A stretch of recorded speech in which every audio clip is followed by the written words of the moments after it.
"Woof," said Baloo when he stood under the steel trees again. "Never more will I make an ally of Kaa," and he shook himself all over. "He knows more than we," said Bagheera, trembling. "In a little time, had I stayed, I should have walked down his throat." "Many will walk by that road before the moon rises again," said Baloo. "He will have good hunting, after his own fashion." "But what was the meaning of it all?" said Mowgli, who did not know anything of a python's power of fascination. "I saw no more than a big snake making foolish circles till the duck came. And his nose was all sore, ha!" "Mowgli," said Bagheera angrily, "his nose was sore on thy account, as my ears and side and paws. And Baloo's neck and shoulders are beaten on thy account. Neither Baloo nor Bagheera will be able to hunt with pleasure for many days." "It is nothing," said Baloo. "We have the man cub again." "True, but he has cost us heavily in time, which might have been spent in good hunting, in wounds, in hair. I am half plucked along my back, and last of all, in honor. For, remember, Mowgli, I, who am the Black Panther, was forced to call upon Kaa for protection, and Baloo and I were both made stupid as little birds by the hunger dance. All this, man cub, came of thy playing with the Bandalok." "True, it is true," said Mowgli softly. "I am an evil man cub, and my stomach is sad in me." "What says the law of the jungle, Baloo?" Baloo did not wish to bring Mowgli into any more trouble, but he could not tamper with the law, so he mumbled, "Sorrow never stays punishment. But remember, Bagheera, he is very little." "I will remember. But he has done mischief, and blows must be dealt now. Mowgli, hast thou anything to say?" "Nothing. I did wrong. Baloo and thou are wounded. It is just." Bagheera gave him half a dozen laugh-taps from a panther's point of view. They would hardly have waked one of his own cubs. But for a 7-year-old boy, they amounted to as severe a beating as you could wish to avoid. When it was all over, Mowgli sneezed and picked himself up without a word. "Now," said Bagheera, "jump on my back, little brother, and we will go home." One of the beauties of jungle law is that punishment settles all scores. There is no nagging afterward. Mowgli laid his head down on Bagheera's back and slept so deeply that he never waked when he was put down in the home cave. Road Song of the Bandalok. Here we go in a flan festoon, halfway up to the jealous moon. Don't you envy our pranceful bands? Don't you wish you had extra hands? Wouldn't you like if your tails were so curved in the shape of a Cupid's bow? Now you're angry, but never mind, brother, thy tail's hands down behind. Here we sit in a branchy row, thinking of beautiful things we know, dreaming of deeds that we mean to do, all complete in a minute or two. Something noble and wise and good, done by merely wishing we could. We've forgotten, but never mind, brother, thy tail hands down behind. All that talk we ever have heard, uttered by bat or beast or bird, hide or fin or scale or feather, jabber it quickly and all together. Excellent, wonderful, once again. Now we are talking just like men. Let's pretend we are. Never mind, brother, thy tail's hands down behind. This is the way of the monkey kind. Then join our leaping lines that scumfish through the pines, that rocket by where, light and high, the wild grapes winds. By the rubbish in our wake and the noble noise we make, be sure we are going to do some splendid things. Tiger, tiger. What of the hunting, hunter bold? Brother, the watch was long and cold. What of the quarry you want to kill? Brother, he gropes in the jungle still. Where is the power that made you pride? Brother, it ebbs from my flank and side. Where is the haste that you hurry by? Brother, I go to my lair to die. Now we must go back to the first tale, when Mowgli left the wolf's cave after the fight with the pack at the Council Rock. He went down to the ploughed lands where the villagers lived, but he would not stop there because it was too near to the jungle, and he knew that he had made at least one bad enemy at the council. So he hurried on, keeping to the rough road that ran down the valley, and followed it at a steady jog-trot for nearly 20 miles, till he came to a country that he did not know. The valley opened out into a great plain, dotted over with rocks and cut up by ravines. At one end stood a little village, and in the other the thick jungle came down in a sweep to the grazing grounds and stopped there as though it had been cut off with a hoe. All over the plain cattle and buffaloes were grazing, and when the little boys in charge of the herds saw Mowgli, they shouted and ran away. And the yellow pariah dogs that hang about every Indian village barked. Mowgli walked on, for he was feeling hungry, and when he came to the village gate, he saw the big thorn bush that was drawn up before the gate at twilight, pushed to one side. "Humph," he said, for he had come across more than one such barricade in his night rambles after things to eat. "So men are afraid of the people of the jungle here also." He sat down by the gate, and when a man came out, he stood up, opened his mouth, and pointed down it to show that he wanted food.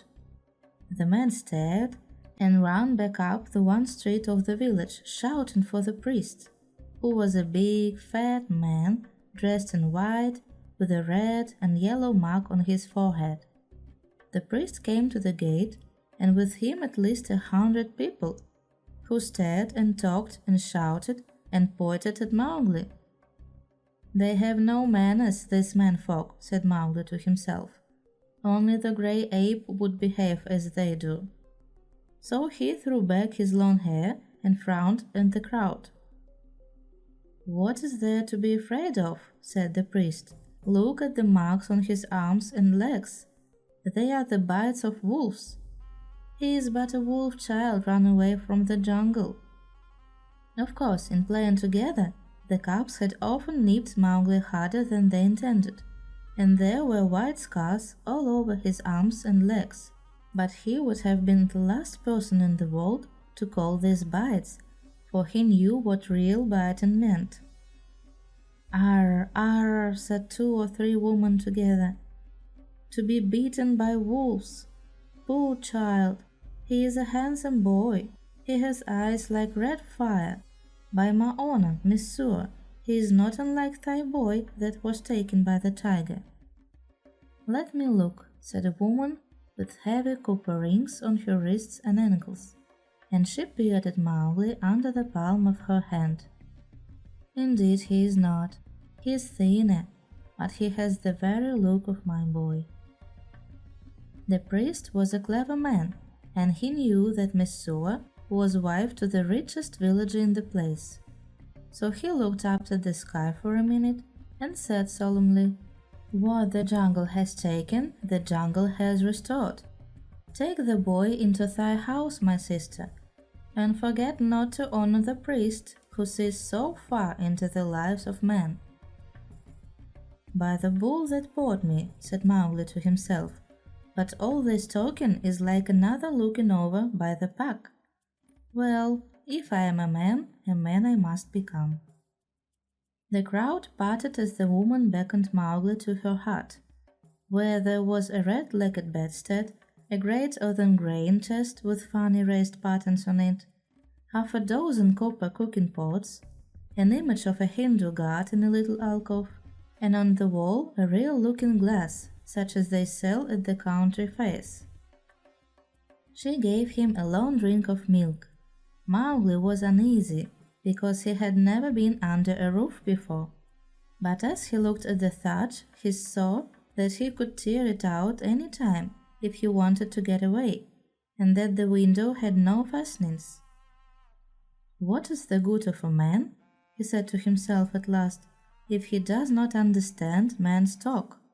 Now I am as silly and dumb as a man would be with us in the jungle. I must speak their talk." It was not for fun that he had learned while he was with the wolves to imitate the challenge of bugs in the jungle and the grunt of the little wild pig. So, as soon as Mesur pronounced a word, Mowgli would imitate it almost perfectly, and before dark he had learned the names of many things in the hut. There was a difficulty at bedtime, because Mowgli would not sleep under anything that looked so like a panther trap as that hut. And when they shut the door, he went through the window. "Give him his will," said Mesur's husband. "Remember, he can never till now have slept on a bed. If he is indeed sent in the place of our son, he will not run away." So Mowgli stretched himself in some long clean grass at the edge of the field, but before he had closed his eyes, a soft grey nose poked him under the chin. "Phew," said Grey Brother. He was the eldest of Mother Wolf's cubs. "This is a poor reward for following thee 20 miles. Thou smellest of wood, smoke, and cattle, altogether like a man already. Wake, little brother, I bring news." "Are all well in the jungle?" said Mowgli, hugging him. "All except the wolves that were burned with the red flower. Now listen. Shere Khan has gone away to hunt far off till his coat grows again, for he is badly singed. When he returns, he swears that he will lay thy bones in the Wangunga. There are 2 words to that. I also have made a little promise. But news is always good. I am tired tonight, very tired with new things, Great Brother. But bring me the news always. Thou wilt not forget that thou art a wolf? Man will not make thee forget?" said Grey Brother anxiously. "Never. I will always remember that I love thee, and all in our cave. But also I will always remember that I have been cast out of the pack, and that thou mayest be cast out of another pack. Men are only men, little brother, and their talk is like the talk of frogs in a pond. When I come down here again, I will wait for thee in the bamboos at the edge of the grazing ground." For 3 months after that night, Mowgli hardly ever left the village gate. He was so busy learning the ways and customs of men. First he had to wear a cloth round him, which annoyed him horribly, and then he had to learn about money, which he did not in the least understand, and about plowing, of which he did not see the use. Then the little children in the village made him very angry. Luckily, the law of the jungle had taught him to keep his temper, for in the jungle life and food depend on keeping your temper. But when they made fun of him because he would not play games or fly kites, or because he mispronounced some word, only the knowledge that it was unsportsmanlike to kill little naked cubs kept him from picking them up and breaking them in 2. He did not know his own strength in the least. In the jungle he knew he was weak compared with the beasts, but in the village people said that he was as strong as a bull. And Mowgli had not the faintest idea of the difference that caste makes between man and man. When the potter's donkey slipped in the clay pit, Mowgli hauled it out by the tail and helped to stack the pots for their journey to the market at Haniwara.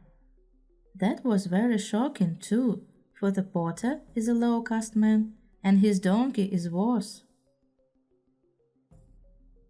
When the priest scolded him, Mowgli threatened to put him on the donkey too, and the priest told Mesur's husband that Mowgli had better be set to work as soon as possible, and the village headman told Mowgli that he would have to go out with the buffaloes next day and herd them while they grazed. No one was more pleased than Mowgli, and that night, because he had been appointed a servant of the village, as it were, he went off to a circle that met every evening on a masonry platform under a great fig tree. It was the village club, and the headman and the watchman and the barber, who knew all the gossip of the village, and old Buldeo, the village hunter, who had a tower musket, met and smoked. The monkeys sat and talked in the upper branches, and there was a hole under the platform where a cobra lived, and he had his little platter of milk every night, because he was sacred. And the old men sat around the tree and talked and pulled at the big hugas, the water pipes, till far into the night. They told wonderful tales of gods and men and ghosts, and Buldeo told even more wonderful ones of the ways of beasts in the jungle, till the eyes of the children sitting outside the circle bulged out of their heads.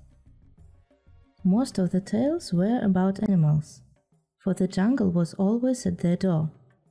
The deer and the wild pig grubbed up their crops, and now and again the tiger carried off a man at twilight, within sight of the village gates. Mowgli, who naturally knew something about what they were talking of, had to cover his face not to show that he was laughing, while Buldeo, the tower musket across his knees, climbed on from one wonderful story to another, and Mowgli's shoulders shook. Buldeo was explaining how the tiger that had carried away Messua's son was a ghost tiger, and his body was inhabited by the ghost of a wicked old moneylender who had died some years ago. "And I know that this is true," he said, "because Purun Da'ath always limped from the blow that he got in a riot when his account books were burned, and the tiger that I speak of he limps, too, for the tracks of his parts are unequal." "True, true, that must be the truth," said the grey birds, nodding together. "Are all these tales such cobwebs and moon talk?" said Mowgli. "That tiger limps because he was born lame, as everyone knows. To talk of the soul of a moneylender in a beast that never had the courage of a jackal is child's talk." Buldeo was speechless with surprise for a moment, and the headman stared. "Oho, it is the jungle brat, is it?" said Buldeo. "If thou art so wise, better bring his hide to Haniwara, for the government has set 100 rupees on his life. Better still, talk not when thy elders speak." Mowgli rose to go. "All the evening I have lain here listening," he called back over his shoulder, "and, except once or twice, Buldeo has not said one word of truth concerning the jungle, which is at his very doors. How then shall I believe the tales of ghosts and gods and goblins which he says he has seen?" "It is full time that boy went to herd him," said the headman, while Buldeo puffed and snorted at Mowgli's impertinence. The custom of most Indian villages is for a few boys to take the cattle and buffaloes out to graze in the early morning, and bring them back at night. The very cattle that would trample a white man to death allow themselves to be bunched and bullied and shouted at by children that hardly come up to their noses. So long as the boys keep with the herds, they are safe, for not even the tiger will charge a mob of cattle. But if they struggle to pick flowers or hunt lizards, they are sometimes carried off. Mowgli went through the village street in the dawn, sitting on the back of Rama, the great herd bull. The slaty blue buffaloes, with their long backward sweeping horns and savage eyes, rose out their bars, one by one, and followed him. And Mowgli made it very clear to the children with him that he was the master. He beat the buffaloes with a long polished bamboo, and told Kamya, one of the boys, to graze the cattle by themselves while he went on with the buffaloes, and to be very careful not to stray away from the herd. An Indian grazing ground is all rocks and scrub and tussocks and little ravines, among which the herds scatter and disappear. The buffaloes generally keep to the pools and muddy places, where they lie wallowing or basking in the warm mud for hours. Mowgli drove them on to the edge of the plain where the Wangunga came out of the jungle. Then he dropped from Rama's neck, trotted off to a bamboo clump, and found Grey Brother. "Ah," said Grey Brother, "I have waited here very many days. What is the meaning of this cattle-heading walk?" "It is an order," said Mowgli. "I am a village head for a while. What news of Shere Khan?" "He has come back to this country and has waited here a long time for thee. Now he has gone off again, for the game is scarce, but he means to kill thee." "Very good," said Mowgli. "So long as he is away, do thou or one of the 4 brothers sit on that rock, so that I can see thee as I come out of the village. When he comes back, wait for me in the ravine by the dark tree in the center of the plain. We need not walk into Shere Khan's mouth." Then Mowgli picked out a shady place and lay down and slept while the buffaloes grazed round him. Herding in India is one of the laziest things in the world. The cattle move and crunch and lie down and move on again, and they do not even low. They only grunt, and the buffaloes very seldom say anything, but get down into the muddy pools one after another, and walk their way into the mud till only their noses and staring china blue eyes show above the surface, and then they lie like logs. The sun makes the rock dance in the heat, and the herd children hear one kite, never any more, whistling almost out of sight overhead, and they know that if they died, or a cow died, that kite would sweep down, and the next kite miles away would see him drop and follow, and the next, and almost before they were dead, there would be a score of hungry kites come out of nowhere. Then they sleep and wake and sleep again, and weave little baskets of dried grass, and put grasshoppers in them, or catch 2 praying mantises and make them fight, or string a necklace of red and black jungle nuts, or watch a lizard basking on a rock, or a snake hunting a frog near the willows. Then they sing long, long songs with old native quarrels, and the end of them, and the day seems longer than most people's whole lives, and perhaps they make a mud castle with mud figures of men and horses and buffaloes, and put reeds into the men's hands, and pretend that they are kings and the figures are their armies, or that they are gods to be worshipped. Then evening comes, and the children call, and the buffaloes lumber up out of the sticky mud, with noses like gunshots going off one after the other, and they all stream across the grey plain back to the twinkling village lights. Day after day, Mowgli would lead the buffaloes out to their willows, and day after day he would see Grey Brothers back a mile and a half away across the plain, so he knew that Shere Khan had not come back. And day after day he would lie on the grass, listening to the noises round him and dreaming of old days in the jungle. If Shere Khan has made a false step with his lame paw up in the jungles by the Wangunga, Mowgli would have heard him in those lone still mornings. At last a day came when he did not see Grey Brother at the signal place, and he laughed and headed the buffaloes for the ravine by the dark tree, which was all covered with golden red flowers. There sat Grey Brother, every bristle of his back lifted. He has hidden for a month, to throw thee off thy guard. He crossed the ranges last night with Tabaki, hot foot on thy trail, said the wolf, panting. Mowgli frowned. I am not afraid of Shere Khan, but Tabaki is very cunning. Have no fear, said Grey Brother, licking his lips a little. I met Tabaki in the dawn. Now he is telling all his wisdom to the kites. But he told me everything before I broke his back.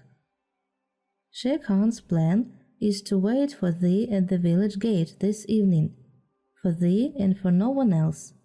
He is lying up now in the big dry ravine of the Wangunga.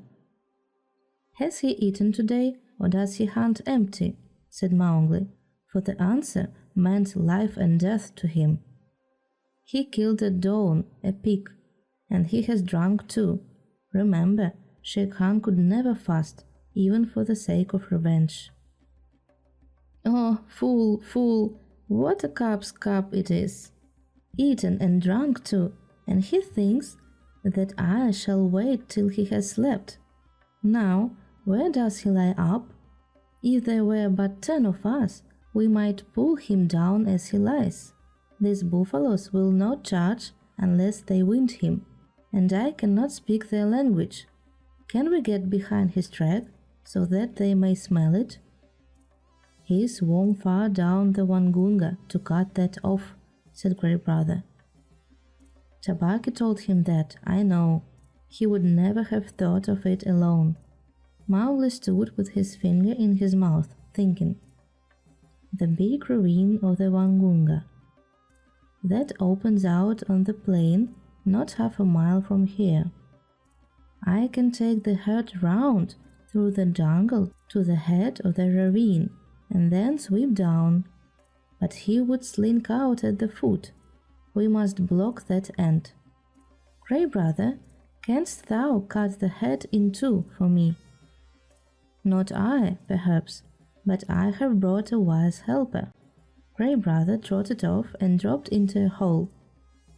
Then there lifted up a huge grey head that Mowgli knew well, and the hot air was filled with the most desolate cry of all the jungle, the haunting howl of a wolf at midday.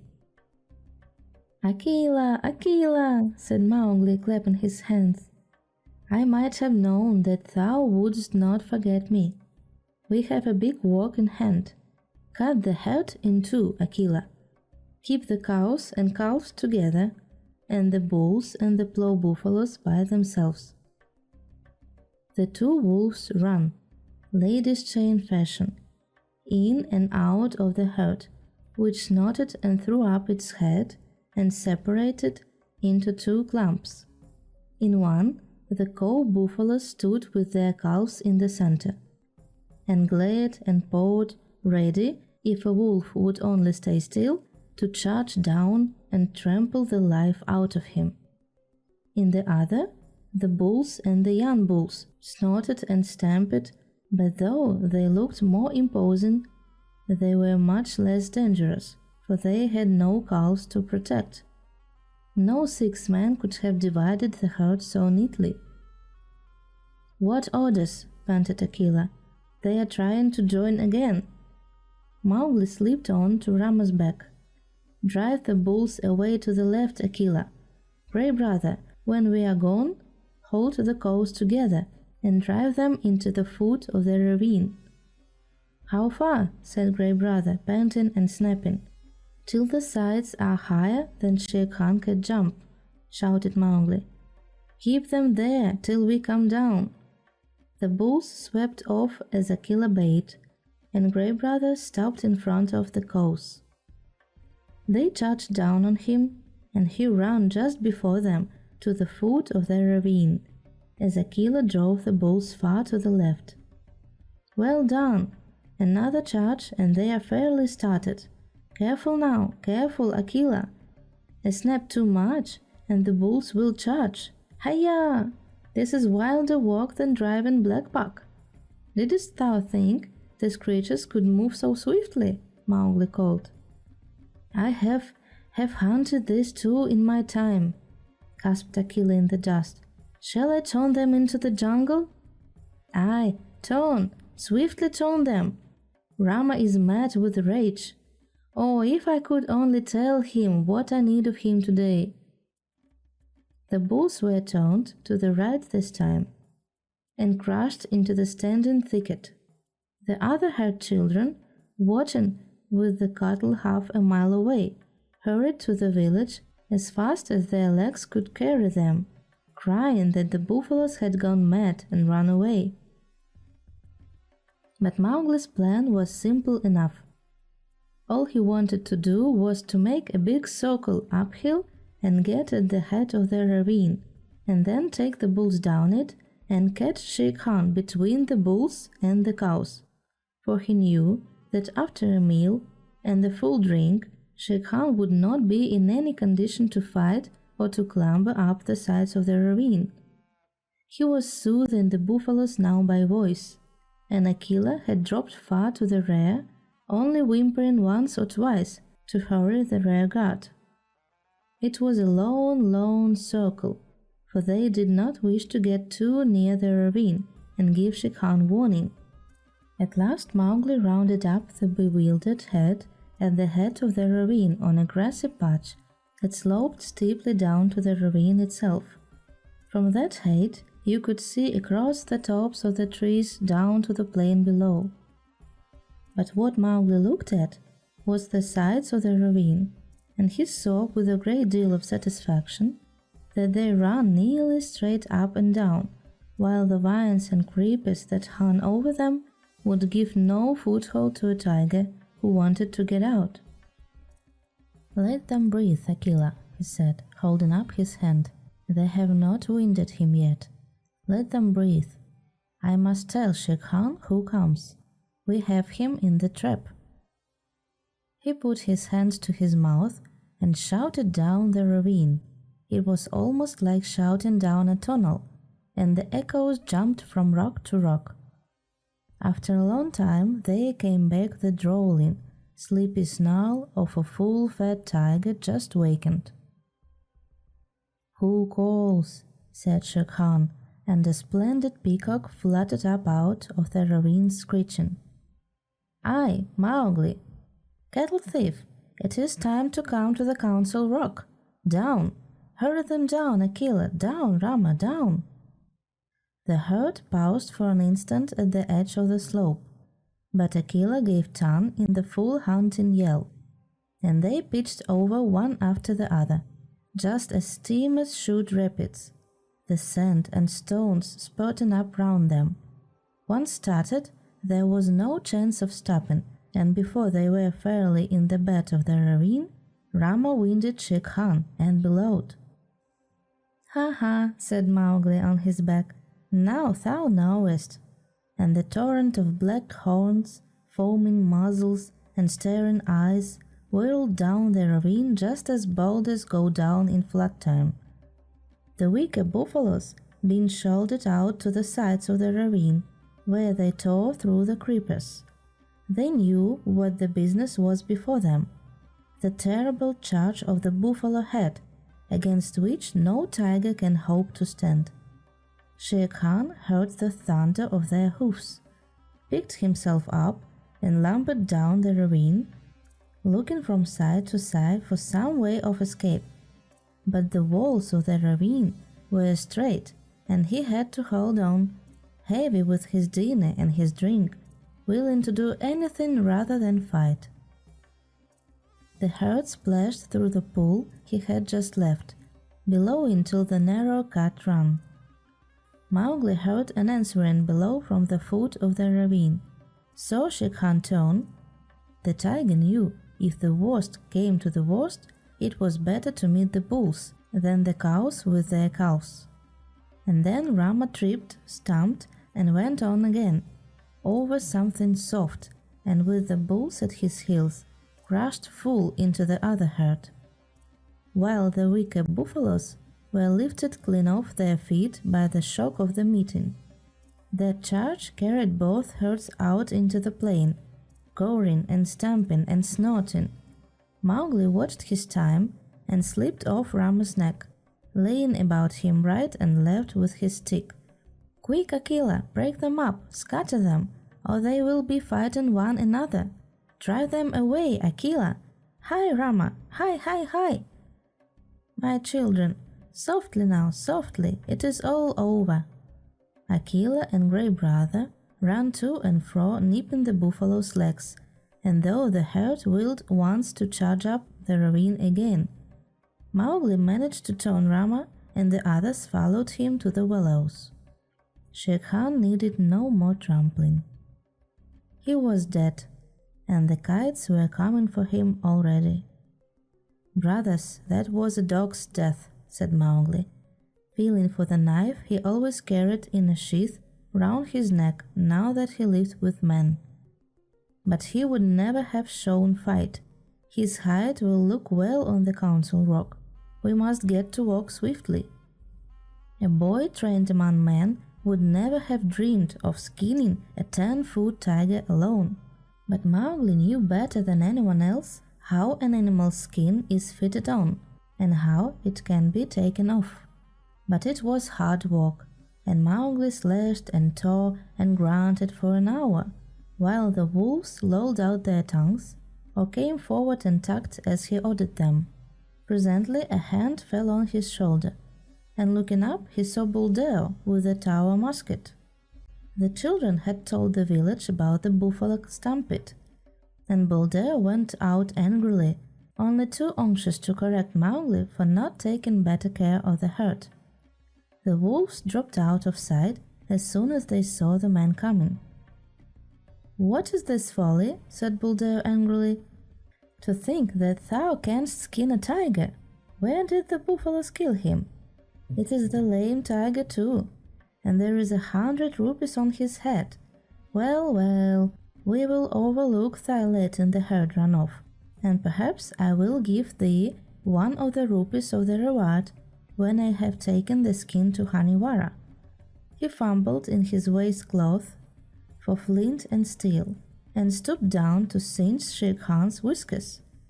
Most native hunters always singed a tiger's whiskers to prevent his ghost from hunting them. Said Mowgli, half to himself, as he ripped back the skin of a forepaw. "So thou wilt take me the hide to Haniwara for the reward, and perhaps give me 1 rupee? Now it is in my mind that I need the skin for my own use. Old man, take away that fire." "What talk is this to the chief hunter of the village? Thy luck and the stupidity of thy buffaloes have helped thee to this skill. The tiger has just fed, or he would have gone 20 miles by this time. Thou canst not even skin him properly, little beggar brat, and forsooth I, Buldeo, must be told not to singe his whiskers. Mowgli, I will not give thee 1 anna of the reward, but only a very big beating. Leave the carcass." "By the bull that bought me," said Mowgli, who was trying to get at that shoulder. "Must I stay babbling to an old ape all noon? Here, Akela, this man plagues me." Buldeo, who was still stooping over Shere Khan's head, found himself sprawling on the grass, with the grey wolf standing over him, while Mowgli went on skinning as though he were alone in all India. "Yes," he said between his teeth, "thou art altogether right, Buldeo. Thou wilt never give me 1 anna of the reward. There is an old war between this lame tiger and myself, a very old war, and I have won." To do Buldeo justice, if he had been 10 years younger, he would have taken his chance with the killer, had he met the wolf in the woods. But a wolf who obeyed the orders of this boy, who had private wars with man-eating tigers, was not a common animal. It was sorcery, magic of the worst kind, thought Buldeo, and he wondered whether the amulet round his neck would protect him. He lay as still, expecting every minute to see Mowgli turn into a tiger too. "Maharaj, great king," he said at last in a husky whisper. "Yes," said Mowgli, without turning his head, chuckling a little. "I am an old man. I did not know that thou wast anything more than a herdsboy. May I rise up and go away, or will thy servant tear me to pieces?" "Go, and peace go with thee. Only another time do not meddle with my game. Let him go, Akela." Buldeo hobbled away to the village as fast as he could, looking back over his shoulder in case Mowgli should change into something terrible. When he got to the village, he told a tale of magic and enchantment and sorcery that made the priest look very grave. Mowgli went on with his work, but it was nearly twilight before he and the wolves had drawn the great gay skin clear of the body. "Now we must hide this and take the buffaloes home. Help me to herd them, Akela." The herd rounded up in the misty twilight, and when they got near the village, Mowgli saw lights and heard the conches and bells in the temple blowing and banging. Half the village seemed to be waiting for him by the gate. "That is because I have killed Shere Khan," he said to himself. But a shower of stones whistled about his ears, and the villagers shouted, "Sorcerer! Wolf's brat! Jungle demon! Go away! Get hence quickly, or the priest will turn thee into a wolf again! Shoot, Buldeo, shoot!" The old tower musket went off with bang, and the young buffalo bellowed in pain. "More sorcery!" shouted the villagers. "He can turn bullets! Buldeo, that was thy buffalo!" "Now what is this?" said Mowgli, bewildered, as the stones flew thicker. "They are not unlike the pack, these brothers of thine," said Akela, sitting down composedly. "It is in my head that if bullets mean anything, they would cast thee out." "Wolf! Wolf's cub! Go away!" shouted the priest, waving a sprig of the sacred tulsi plant. "Again? Last time it was because I was a man. This time it is because I am a wolf. Let us go, Akela." A woman, it was Miss Sua, ran across to the herd and cried, "Oh, my son, they say thou art a sorcerer who can turn himself into a beast at will. I do not believe, but go away or they will kill thee. Buldeo says thou art a wizard, but I know thou hast avenged Nathu's death." "Come back, Miss Sua," shouted the crowd. "Come back, or we will stone thee." Mowgli laughed a little short, ugly laugh, for a stone had hit him in the mouth. "Run back, Miss Sua. This is one of the foolish tales they tell under the big tree at dusk. I have at least paid for thy son's life. Farewell, and run quickly, for I shall send the herd in more swiftly than their brickbats. I am no wizard, Miss Sua. Farewell." "Now, once more, Akela," he cried. "Bring the herd in." The buffaloes were anxious enough to get to the village. They hardly needed Akela's yell, but charged through the gate like a whirlwind, scattering the crowd right and left. "Keep count!" shouted Mowgli scornfully. "It may be that I have stolen one of them. Keep count, for I will do your herding no more. Fare you well, children of men, and thank Messua that I do not come in with my wolves and hunt you up and down your street." He turned on his heel and walked away with the lone wolf, and as he looked up at the stars, he felt happy. "No more sleeping in traps for me, Akela. Let us get Shere Khan's skin and go away. No, we will not hurt the village, for Messua was kind to me." When the moon rose over the plain, making it look all milky, the horrified villagers saw Mowgli with 2 wolves at his heels and a bundle on his head, trotting across at the steady wolf's trot that eats up the long miles like fire. Then they banged the temple bells and blew the conches louder than ever, and Mesua cried. And Buldeo embroidered the story of his adventures in the jungle, till he ended by saying that Aquila stood up on his hind legs and talked like a man. The moon was just going down when Mowgli and the two wolves came to the hill of the Council Rock, and they stopped at Mother Wolf's cave. "They have cast me out from the Man Pack, Mother," shouted Mowgli, "but I come with the hide of Shere Khan to keep my word." Mother Wolf walked stiffly from the cave with the cubs behind her, and her eyes glowed as she saw the skin. "I told him on that day, when he crammed his head and shoulders into this cave, hunting for thy life, little frog. I told him that the hunter would be the hunted. It is well done." "Little brother, it is well done," said a deep voice in the thicket.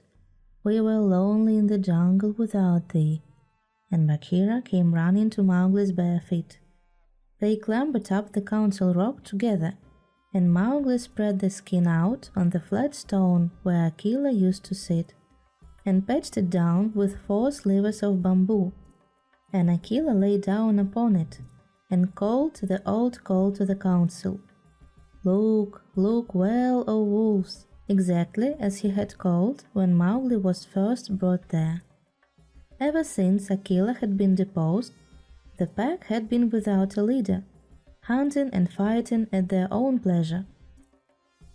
But they answered the call from habit, and some of them were lame from the traps they had fallen into, and some limped from shot wounds, and some were mangy from eating bad food, and many were missing.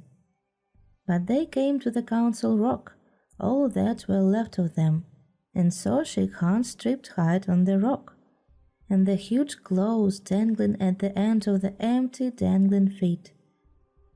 It was then that Mowgli made up a song that came up into his throat all by itself, and he shouted it aloud, leaping up and down on the rattling skin and beating time with his heels till he had no more breath left, while Grey Brother and Aquila howled between the verses. "Look well, O wolves! Have I kept my word?" said Mowgli, and the wolves bayed, "Yes," and one tattered wolf howled, "Lead us again, O Aquila, lead us again, O Man Cub, for we be sick of this lawlessness, and we would be the free people once more." "Nay," purred Bagheera, "that may not be. When ye are full fed, the madness may come upon you again. Not for nothing are ye called the free people. Ye fought for freedom, and it is yours. Eat it, O wolves." "Man Pack and Wolf Pack have cast me out," said Mowgli. "Now I will hunt alone in the jungle." "And we will hunt with thee," said the 4 cubs. So Mowgli went away and hunted with the 4 cubs in the jungle from that day on. But he was not always alone, because, years afterward, he became a man and married. But that is a story for grown-ups. Mowgli's song that he sang at the Council Rock when he danced on Shere Khan's hide. The song of Mowgli, I, Mowgli, am singing. Let the jungle listen to the things I have done. Shere Khan said he would kill. At the gates in the twilight he would kill Mowgli the frog. He ate and he drank. Drink deep, Shere Khan, for when wilt thou drink again? Sleep and dream of the kill. I am alone on the grazing grounds. Grey Brother, come to me. Come to me, lone wolf, for there is big game afoot. Bring up the great bull buffaloes, the blue skin-haired bulls with the angry eyes. Drive them to and fro as I order. Sleepest thou still, Shere Khan? Wake, oh wake! Here come I, and the bulls are behind. Rama, the king of the buffaloes, stamped with his foot. Waters of the Wangunga, whither went Shere Khan? He is not icky to dig holes, No Mao the peacock, that he should fly. He is not man the bat, to hang in the branches. Little bamboos that creak together, tell me where he ran. Oh, he is there, ahoo, he is there. Under the feet of Rama lies the lame one. Up, Shere Khan, up and kill. Here's meat. Break the necks of the bulls. Shh, he is asleep. We will not wake him, for his strength is very great. The kites have come down to see it. The black ants have come up to know it. There is a great assembly in his honor. Allah, I have no cloth to robe me. The kites will see that I am naked. I am ashamed to meet all these people. Lend me thy coat, Shere Khan. Lend me thy grey striped coat, that I may go to the council rock. By the bull that bought me, I made a promise, a little promise. Only thy coat is lacking before I keep my word.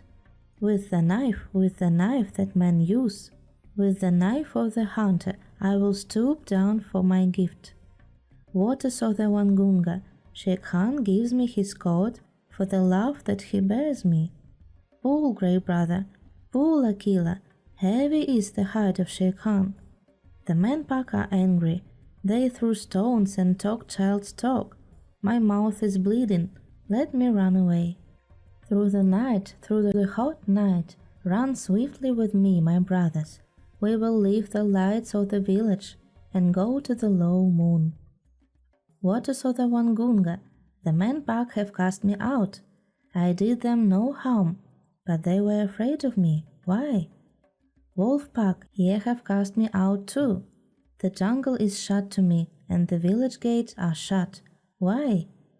As man flees between the beasts and birds, so fly I between the village and the jungle. Why?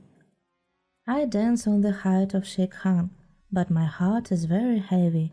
My mouth is cut and wounded with the stones from the village. But my heart is very light, because I have come back to the jungle. Why? These two things fight together in me, as the snakes fight in the spring. The water comes out of my eyes, yet I laugh while it falls. Why? I am two Mowglis, but the height of Shere Khan is under my feet. All the jungle know that I have killed Shere Khan. Look, look well, O wolves. Ahai! My heart is heavy with the things that I do not understand.